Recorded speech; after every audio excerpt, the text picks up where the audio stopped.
Thank you. Thank you very much, IMC. Good afternoon, ladies and gentlemen. Hello, good afternoon. Good afternoon once again. I know it's an afternoon session, and we might look tired, but then I hope that I will try as much as we can to make this session lively and interactive and save time. But now, to begin, I'll start by introducing myself. As the MC said, my name is Commissioner Washington Sati from the Office of the Ombudsman. But today, I'm dressed in a gray suit, light purple shirt, and maroon tie, and brown shoes. I have a watch and I think a bracelet with a Kenyan flag, showing passion for my country. Now, that is how I am dressed today. Now, I have an amazing panelist with me, and we will begin by giving them a minute or two, to allow them to introduce themselves. Please introduce yourself and also tell us who you are. Which organization do you represent? Like that in a minute or so. We start with you here.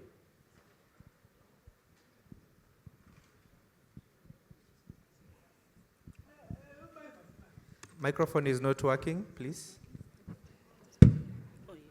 Good afternoon. My name is Honorable Wangui Njee. I represent the Vitiligo Society of East Africa. I'm the founder and the CEO. Today I'm dressed in brown shoes, a blue pants, and checked top, and a gray sweater. I work for the government delivery services, and I'm glad to be here and to be with you. Thank you. Good afternoon, everyone. Good afternoon, everyone. Yeah, my name is Victo, the Executive Director and the founder of Tunaweza Foundation, an organization that works with people with disability to help them discover their potential, but then you to grow that kind of a potential. I'm a Mandela Washington Fellow, and I just want to use this chance to just call out my Mandela Washington Fellow in the house. If you know you are a Mandela Washington Fellow, can you kindly stand up? Yali!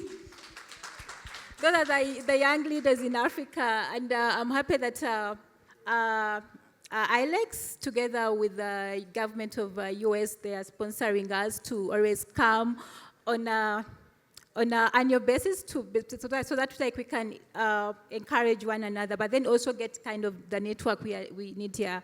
For me, this journey started all the way from when I was in DC, and I met a lady called Sarah who introduced me to Irene, and that's where we started coming in as a Mandela Washington Fellow, and I'm happy that is it. On the other side, I'm a lady in the wheelchair, and my sign language is because I like smiling. Today, I'm wearing blue boots. I love boots. I think my fellows all know me. I'm so much into boots. That is my legacy. But then I'm also wearing chitenji pants with different kind of color that matches with my nails. Can take note of my nails. I love myself.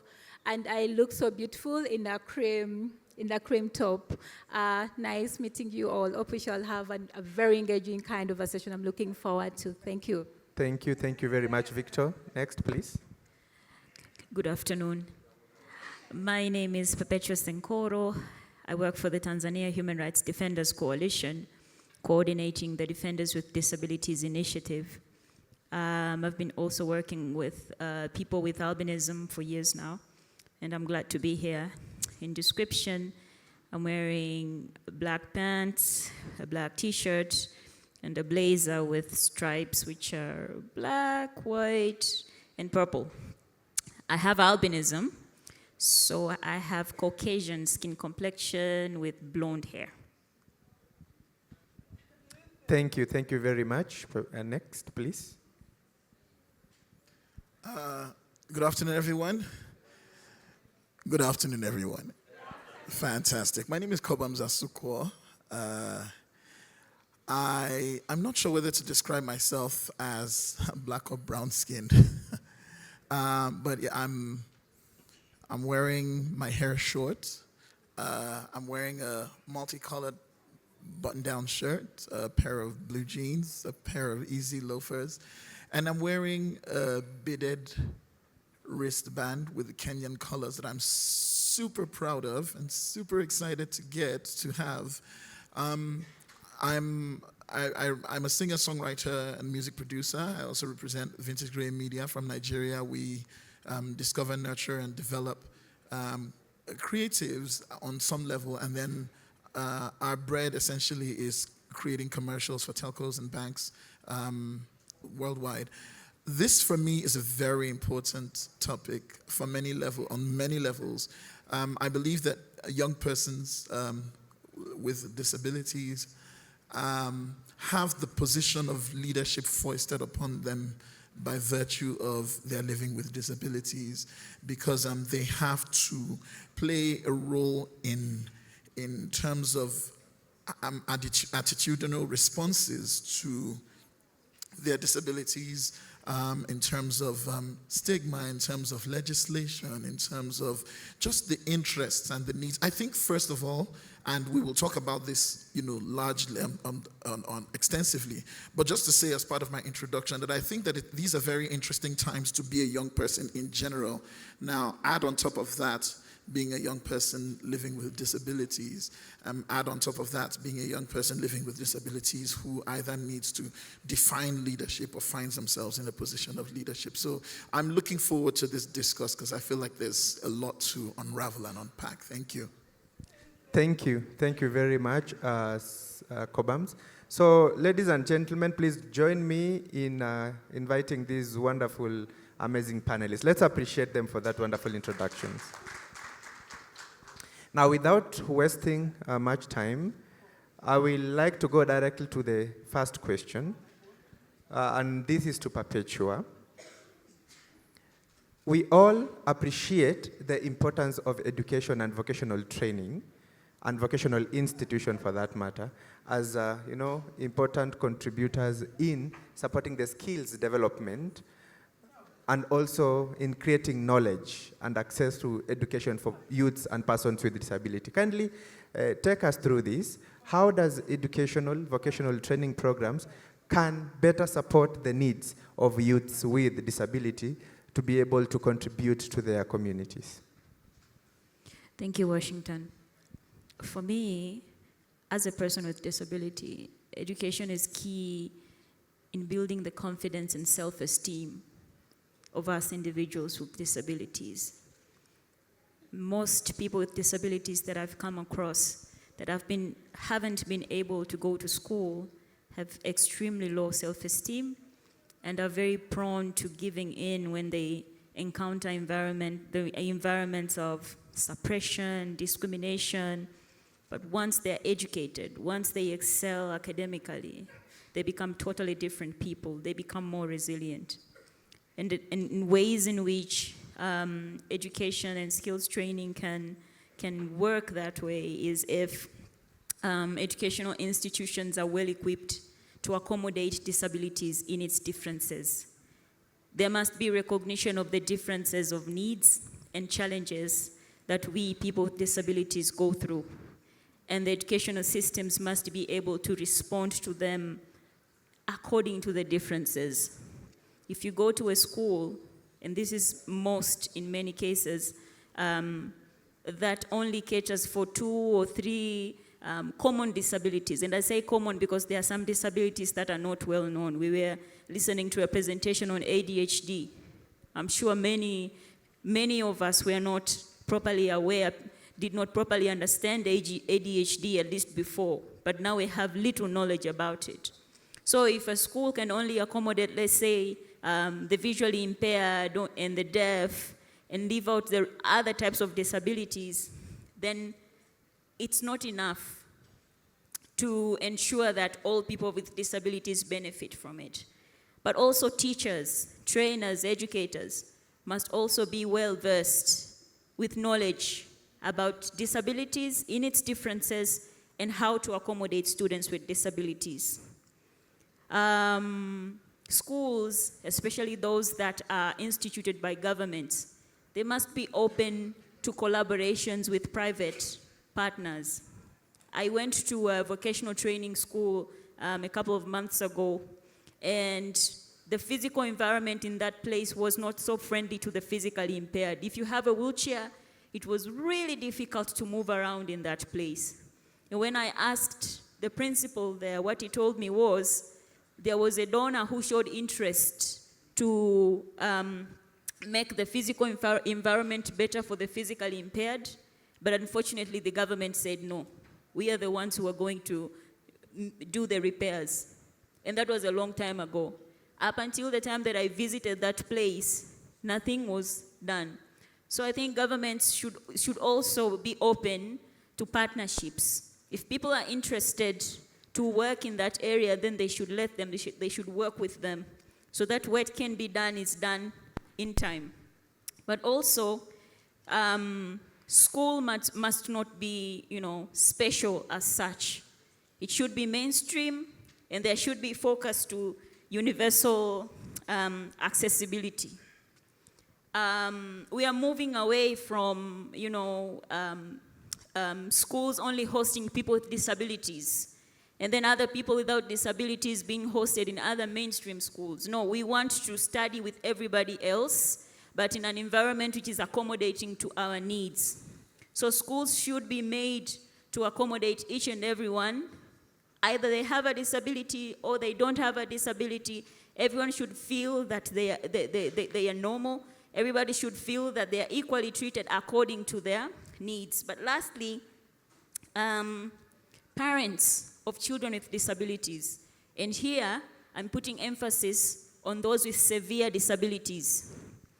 Those whose parents have to take them to school, have to stay with them throughout the day, and take them home at the end of the day. These parents have immense economic issues, economic problems, because they cannot focus on two things at the same time.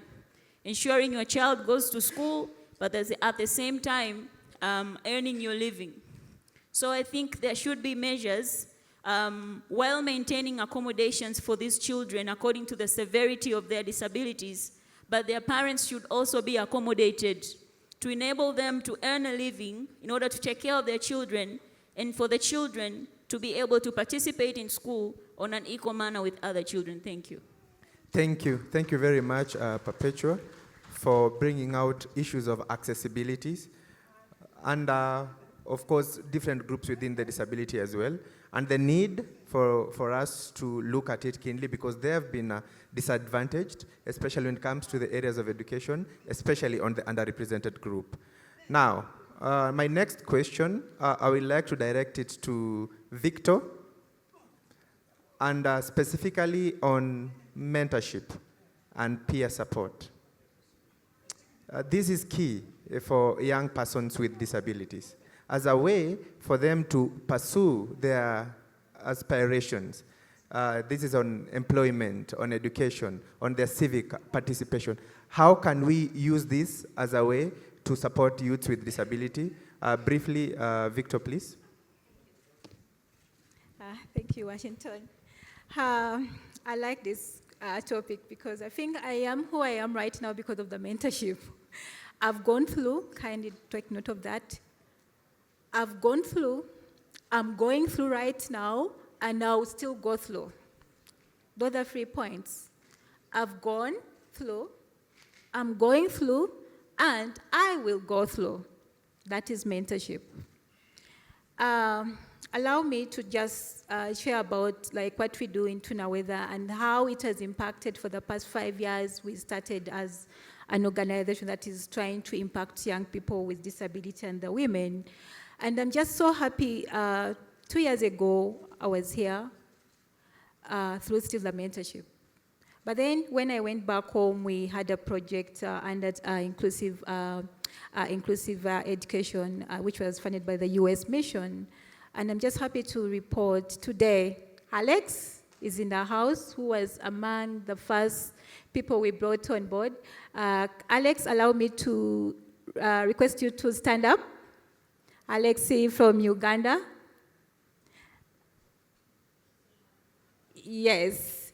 Just because of time, I may not give a chance for Alex to talk about his experience he got from our inclusive education project under the US mission. But then we met Alex at the university. By then he was the leader there.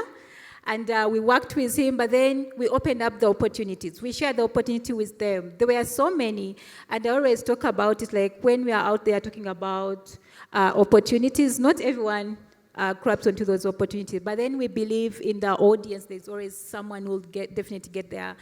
And I'm happy that through that kind of a mentorship and guidance through the young people we've worked with for different projects, we've got a number of students with disability that have come out. I'm happy to report that Alex have gone through the yearly East African training, which we talked about, but then he's now doing his own initiative. He was among the people who were, pitching his innovation. For me, that's a success. So, thank you, Alex. You can have a seat. For me, what that means, youth need mentorship. And for me, the mentorship that we need and that I've gone through I've seen that it's supporting so many young people out there to get out of their comfort zone. I want to talk about different ways of mentorship. Sometimes we need mentors who are just who are having the same kind of challenges like us. And I'm happy to report other person living with disability, I've got a mentor who has lived a disability for over 8 years. And for me, that has really supported me to understand how do I not get out of that kind of a life of I'm pitying myself, or I can't do ABC. But then to understand I can do beyond what anyone can do, even beyond. My mentor is an Indian from UK, Patel, but he keeps on telling me, you're not the same like any other person. I want you to feel uncomfortable of who you are on a daily basis. And for me, every time I have that, I'm getting out of that comfort zone of because I have a disability, because So I'm getting out of that comfort zone to get up there and, conquer the world beyond. The people who have read about me, I'm basically into where people are we are into this kind of space. Right now, I'm into aviation spaces. And I'm trying to make an uncomfortable zone of it's not supposed to be where are we are into this space, but getting into spaces where people think we are not needed there. I'm getting into those kind of spaces and say, we can do this, we can make it happen in life. So as I'm concluding on the mentorship, something I want to bring out to the youth out there who wants to be the leaders, and who wants to be the leaders. In 1 minute? One minute. Oh, thank you so much. It's a commitment that you have to have an outcome as a person, young person out there, that you want to get an outcome through the mentorship. So identify a mentor, get out there, and keep in touch with a mentor. Sometimes some of us, you get someone you want to basically look up to or talk to, but then you don't have that time to basically keep in touch with them. So we need to continuously be in touch with those mentors we do have. Thank you. Thank you. Thank you very much, Victor, for that wonderful contribution. Now, my next question will go direct to Cobahms, Asuquo. Now, technology, as we know, it's something that the youths go along with very well. Now, Cobahms, please take us through the role of technology in empowering youths with disabilities to be able to access information, to be able to access communication tools, to be able to access assistive devices, and of course, other interactions that they have on their daily basis. Cobahms, in 3-4 minutes, please. Thank you so much. So this is a question I'm particularly excited about because you can't talk about youth with disabilities without talking about technology, and you cannot talk about technology without talking about accessibility. So definitely, I think one of the ways that young persons can be empowered, young persons with disability can be empowered, I think one way would definitely be providing access access to materials, via, whether it's via the internet, so for instance, I'll give an example. I recently did some work with an organization that is part of the WIPO, the World Intellectual Property Organization, called the Accessible Books Consortium. And what they've been doing is putting, Braille books and audio type books for blind persons and persons with visual impairment in institutions. They've worked, for instance, in Nigeria with like the Nigerian Welfare Association for the Blind. People who are able to bring down drastically the cost of creating some of these materials, which can be, ridiculously expensive, And I think that, when we're able to create access, and that's what, organizations, for instance, like the ABC does, it empowers young people, and, it allows them function, and I think that's very important.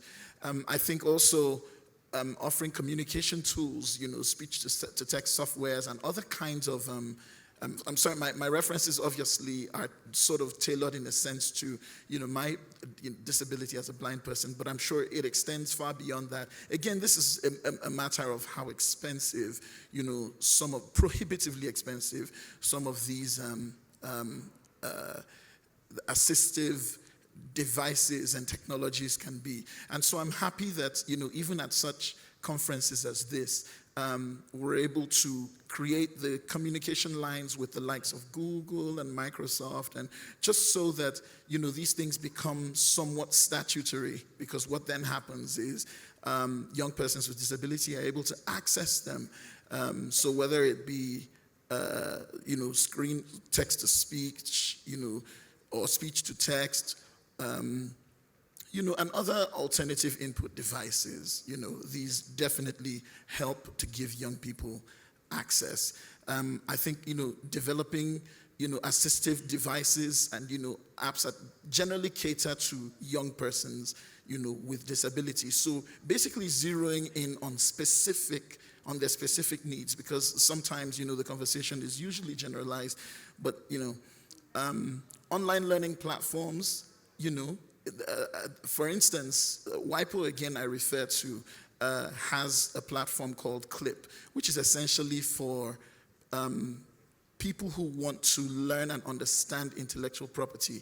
But one of the conversations we've been having around that is how to make this accessible, to young persons, because youth are pretty much in that place where obviously they're adventurous and have high hopes for the future. And it is, through these platforms and being able to access these platforms, that they're able to rise and able to compete favorably with everyone else. And all of this cannot happen without technology, without assistive technology. Obviously, creating networks, creating, support networks, because there's always the opportunity for youth to connect with other people who have moved forward, especially because in the African space, there is some deficits of sorts. And so when you're able to connect, and either be mentored or, exchange shared experiences, it helps, for technological advancement for young persons living with disability, especially in the African space where, there seems to be a gap.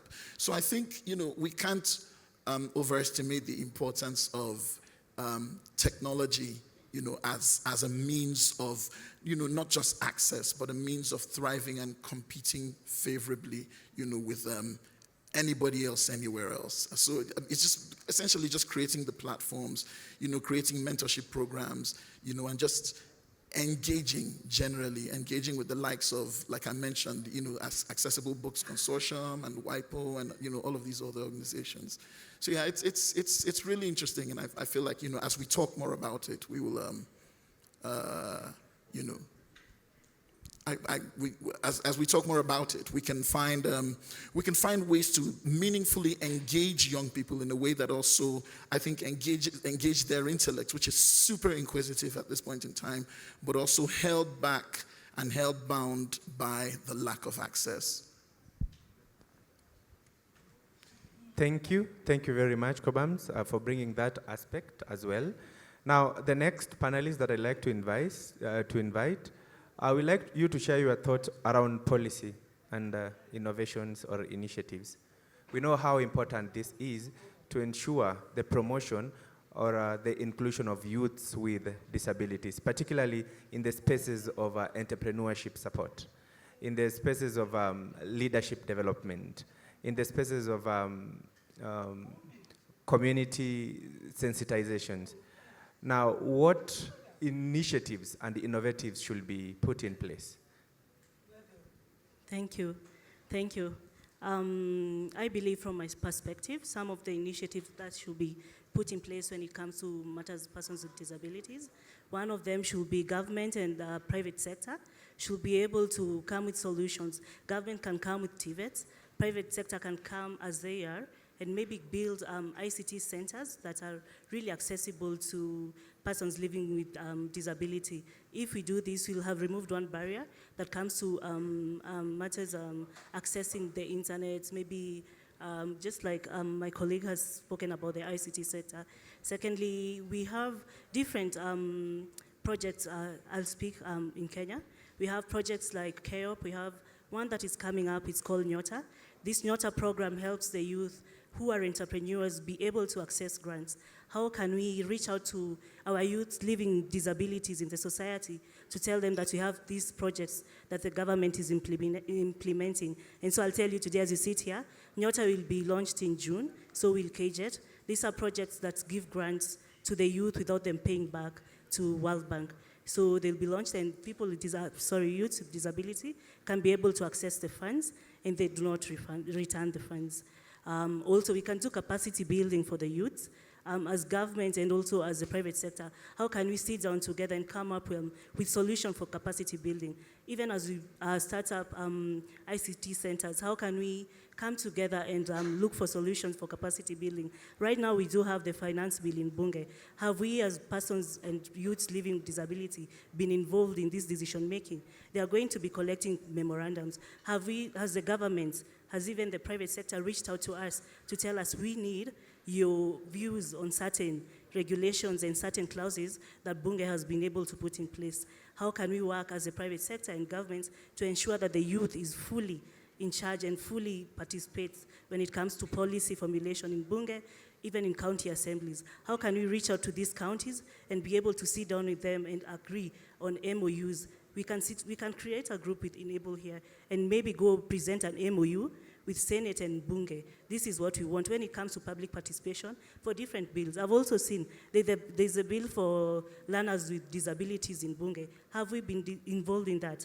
How can we come up with MOUs? Once we sign MOUs with Bunge, with Senate, with county assemblies, it's easy for us to be accountable and hold them accountable for anything and any processes that we feel the persons with disability should be involved in. Thank you, I submit.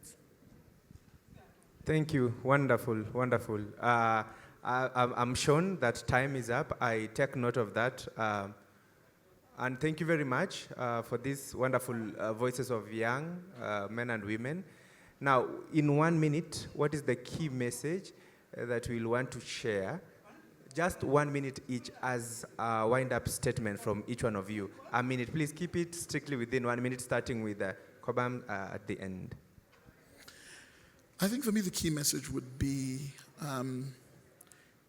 like I said earlier, these are very interesting times for young people, and I feel like we have a responsibility to continue to amplify the conversation around accessibility and technology, mentorship, obviously, using people who have walked and have lived experiences to inspire other young people and show that it is possible to do better. I think it's about attitudinal responses to persons with disability, especially young people who are also super impressionable. And I believe that as we address these issues as a people, as a community, as a continent, through forums such as this and many others, we will make for a better world for young persons with disabilities who will be confident to be even better leaders. Thank you very much. Wonderful and excellent. Perpetua, over to you, 1 minute. Yeah, for me, what I want to emphasize is we just need to go beyond inclusive education, but we need to also recognize differences in disabilities in terms of needs and how to address those needs so that everyone within all the disability groups can enjoy the benefits of education. Thank you. Thank you. Wonderful. Victor? Kindly allow me to skip, and as I'm skipping, anyone with a balloon, can you kindly help me to blow it, and then as my colleagues is going, then I come. Okay, and then Njee, please. Thank you. For me, as we live here, I believe that we should live with solutions. Like I have said, we can sit down with the Enable team and look at different stakeholders of organizations of persons living with disabilities. How can we come up with MOUs that we can present to Senate and to Bunge that each time there's a bill that affects us, we are actually involved. If we have an MOU, it's easy for us to be heard and to be seen. How can we do that? Using Enable and other stakeholders. That is for, and we are grateful to Enable. This is the first time persons living with vitiligo have really been involved, and we are really grateful. Thank you. Thank you very much. Victor? Yes, Victor, as I'm concluding, the balloon you have, kindly blow it up and then put it up. That balloon has some people are still blowing out. That balloon is the air you're putting in, that is mentorship. Sometimes mentorship, it's a gift we get, but then sometimes it's also a gift we want to give out. And as I'm ending right now, kindly blow and then put it up. As you keep on mentoring, you're going to see person living with disability, our life are going to change. And I'm arguing right now, the champion in this house, I want you to promise us that you're going to go out there and mentor someone. We are going to go out there and mentor someone, and then I want the balloon to go up. And that balloon you're blowing up there is going to be that person who will be the president of maybe the country you're coming from, who will be the person who is going to change the policy we are trying to work on, we are talking about, the person who is going to come out there and lead the world for the better life. Thank you so much. Once again, mentorship is a gift we get, but at the same time, it's a gift we can receive. Thank you so much. Beautiful, beautiful, Victor. Beautiful way of concluding. One last thing about mentorships. She's spoken about it. Excuse me, I have someone I mentored here. He's there, he's called Phoenix. You can stand and wave to people. He's living with vitiligo. He's part of our organization, and he's mentoring youth in the universities. Thank you. Wonderful, thank you. Thank you very much. So, ladies and gentlemen, allow me to conclude by registering our appreciation. Thank you very much. I know you've sat throughout the day. We've listened to the wonderful panelists that have just shared their experiences. So back to all of you, a challenge that I will want to throw, that let's become then that voice of the young men and women in the programs, in the policy, in the different innovations. Why? Because they have an important role. We have an important contribution. They have important skills, a lived experience that they can contribute towards making the world better. So let's always involve young persons with disability. With that, thank you very much for your wonderful attention, and have a good evening. Thank you very much to my panelists as well. Let's appreciate them. Let's appreciate them again in sign language now, and then give it to them. Thank you very much. Thank you very much.